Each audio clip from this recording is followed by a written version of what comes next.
సవాల్ చేయొద్దని వైసీపీ అంటుంటే ఆయన పెద్ద మొద్దు అని కౌంటర్ ఇస్తోంది అధికార కూటమి.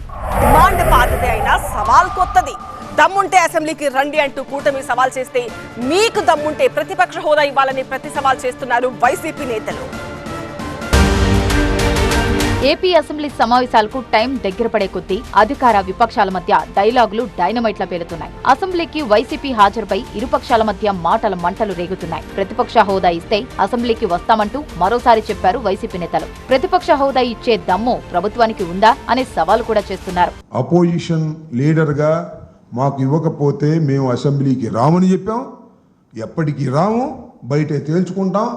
దీన్ని మళ్ళా ఏదో అసెంబ్లీ ప్రారంభమయ్యే ముందు చంద్రబాబు నాయుడు గారు మాట్లాడతాడు, లేకపోతే స్పీకర్ గారు మాట్లాడతారు, పని పాట లేకుండా మాట్లాడతారు తప్ప మేము నిజంగా రావాలంటే అపోజిషన్ ఇవ్వమనండి, వస్తాం. ఏముంది దానిలో?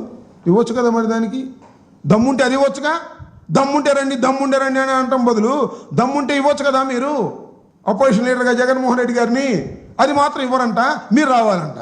స్కూలుకే సరిగా వెళ్లని జగన్ అసెంబ్లీకి వస్తారని ఆశించడంలో అర్థం లేదంటూ కౌంటర్ ఇస్తున్నారు కూటమి నేతలు. అసెంబ్లీకి వచ్చే దమ్ము వైసీపీకి లేదని అంటున్నారు. స్కూల్లో క్లాసులకు కూడా వెళ్ళని జగన్ అసెంబ్లీకి వస్తాడని మనం ఎట్లా ఎక్స్పెక్ట్ చేస్తాం? కాబట్టి తప్పిన విద్యార్థి అసెంబ్లీలో కూడా తప్పుతాడు.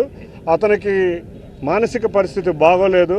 అసెంబ్లీలో వస్తే ఇవాళ ఏపీపీఎస్సీలో జరిగిన అక్రమాలు ప్రభుత్వం బయటికి తీసుకొచ్చింది కాబట్టి వాటికి భయపడి వీళ్ళు రావట్లేదు. అంతకుముందు కూడా అక్రమాలకి భయపడి రాలేదు. జగన్ ఎప్పుడైనా కూడా అసెంబ్లీకి వస్తే చెప్పుకోవాలి, కానీ అసెంబ్లీకి రాని మొద్దు విద్యార్థి కాబట్టి అతను ఎప్పుడు అసెంబ్లీకి రాడు. వైసీపీ హయాంలో జరిగిన తప్పుల గురించి అడుగుతారని తెలుసు కాబట్టే వైసీపీ నేతలు అసెంబ్లీకి రావడం లేదంటున్నారు కూటమి నేతలు. బలం ఉందనే కారణంతో శాసనమండలికి వస్తున్నారు. అక్కడ కూడా ఆ పార్టీకి బలం తగ్గుతోందన్నారు. ఎక్కడ అవకతవకలు 5 ఏళ్ళ అవకతవకలు అడుగుతామే మేము, అందుకని బలం లేదు కాబట్టి అసెంబ్లీలో మండలికి వెళ్తామంటారు. మండలిలో కూడా మీ బలం తగ్గుతూ ఉంది. అక్కడ కూడా మీరు చేయగలిగింది కూడా ఏం లేదు. మీరు అది కూడా గుర్తుపెట్టుకోవాలి. చాలా రాష్ట్రాల్లో అధికారంలో ఉన్న ప్రతిపక్షంలో ఉన్న ప్రతిపక్షాల మీద అధికార పక్షాలు మాట్లాడుకుంటారు, అటు ఇటు సమాధానం చెప్పుకుంటారు. కానీ మీలాగా ఎవరు వ్యవహరించారు భారతదేశ రాజకీయాల్లో? చెత్త పార్టీ, చెత్త వ్యవహారం. అసెంబ్లీ ప్రారంభానికి ముందే చెలరేగిన పొలిటికల్ మంటలు ఏపీని హీటెక్కిస్తున్నాయి. డిఎస్సి చుట్టూ ఏపీలో నడుస్తున్న పొలిటికల్ రచ్చ అంతా ఇంత కాదు. అధికార పక్షాన్ని టార్గెట్ చేస్తూ విపక్షం తీవ్ర విమర్శలు చేస్తోంది. ప్రభుత్వం కౌంటర్ ఇచ్చినప్పటికీ వైసీపీ విమర్శల పరంపర ఆగలేదు. ఇప్పుడు లేటెస్ట్ గా మరో కౌంటర్ అస్త్రాన్ని వదలబోతోంది అధికార కూటమి.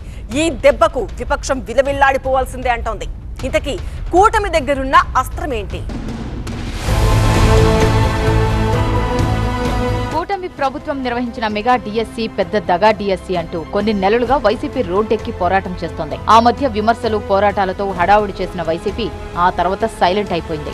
ఇటీవల ఢిల్లీలో జెన్జీ చేసిన ఉద్యమాన్ని స్ఫూర్తిగా తీసుకొని మరోసారి డిఎస్సి పైనే పోరాటం చేస్తోంది వైసీపీ. రాష్ట్ర వ్యాప్తంగా వైసీపీ నేతలు రోజు ఆందోళనలు చేస్తూనే ఉన్నారు. కూటమిపై విమర్శలు చేస్తూనే ఉన్నారు. ఎందుకు వణికిపోతున్నారు? ఎందుకు ఫ్రస్ట్రేషన్ తో ఈ విధంగా దాడులు చేస్తున్నారు, అరెస్టులు చేస్తున్నారు? మీరు తప్పు చేయలేదని మీకు నమ్మకం ఉంటే వెంటనే సిబిఐ విచారణ వేయించుకోండి. సిబిఐ విచారణలో తప్పు జరిగిందా లేదా అని నిరూపిస్తారు. జరుగుంటే లోకేష్ ని శిక్షించండి, జరగకపోతే లోకేష్ కి క్లీన్ చిట్ ఇవ్వండి. డిఎస్సిపై శాసన మండలిలో కూటమిని ఇరకాటంలో పెట్టాలనే వ్యూహాన్ని రచించింది వైసీపీ. డిఎస్సిలో జరిగిన అక్రమాలేంటో అక్కడే చెప్తామని కూడా ఆ పార్టీ నేతలు అంటున్నారు. అయితే వైసీపీకి సరైన సమాధానం ఇవ్వడమే కాకుండా విపక్షాన్ని డిఫెన్స్ లోకి నెట్టేలా ప్రతి వ్యూహాన్ని రెడీ చేసింది అధికార కూటమి. జగన్ హయాంలో జరిగిన గ్రూప్ 1 రిక్రూట్మెంట్ ను తవ్వి తీస్తోంది. గ్రూప్ 1లో భారీగా అవకతవకలు జరిగాయని, అవన్నీ అసెంబ్లీ వేదికగా బయట పెడతామని అంటోంది అధికార కూటమి. వైసీపీ అసెంబ్లీకి రాకపోవడానికి ఇది కూడా ఒక కారణమంటున్నారు కూటమి నేతలు. జంజీ ఉద్యమాలని చెప్పి 50-60 ఏళ్లతో మేము ఉద్యమాలు చేయట్లేదు, కానీ స్వచ్ఛందంగా కర్నూలులో చూసాం. రేపు విజయవాడలో కూడా ఆదివారం ఇవాళ ఉపాధ్యాయులు బెంచ్ సర్కిల్లో భారీ ర్యాలీ చేయబోతున్నారు. వాళ్ళని చూసైనా నీ బుద్ధి మార్చుకో జగన్. ఇంకా ముఖ్యంగా ఇవాళ ఏపీపీ ఎప్పుడో సంవత్సరం క్రితం జరిగిన అందరూ ఉద్యోగాల్లో కూడా జాయిన్ అయిపోయి రేపు ఏపీపీఎస్సీ గురించి చర్చ జరుగుతుంది. అక్రమాలు జరిగినాయి కాబట్టి దీన్ని చర్చిస్తారు, దీన్ని డైవర్ట్ చేద్దామని చెప్పి 1 నెల క్రితం డిసైడ్ అయిపోయి దాన్ని ముందుకు తీసుకొచ్చారు. కానీ ఇవాళ తేలిపోయింది ఇవాళ జంజీ అంటే నారా లోకేష్ గారు ఏమంటున్నారు, పవన్ కళ్యాణ్ గారు ఏమంటున్నారు. డిఎస్సిపై అనవసర రాతాంతం చేస్తున్న వైసీపీ దమ్ముంటే అసెంబ్లీకి వచ్చి గ్రూప్ 1 ఉద్యోగ నియామకాలపై సమాధానం చెప్పాలని కూటమి డిమాండ్ చేస్తోంది. నివేదిక సిట్ నివేదిక నిన్న మొన్న మీకు ఏం చేశారనేది క్లియర్గా ఇచ్చారు. దాంట్లో పిఎస్ఆర్ ఆంజనేయులు పాత్రేంటి ఇచ్చారు, పేపర్ వాల్యుయేషన్ ఏ విధంగా చేశారు ఇచ్చారు, ఎక్కడ చేశారో ఇచ్చారు, ఏ విధంగా తప్పులు జరిగినా ఇచ్చారు, ఏ విధంగా అర్హత లేని వాళ్ళకి మార్కులు వేసి ఉద్యోగాలు ఇచ్చారు.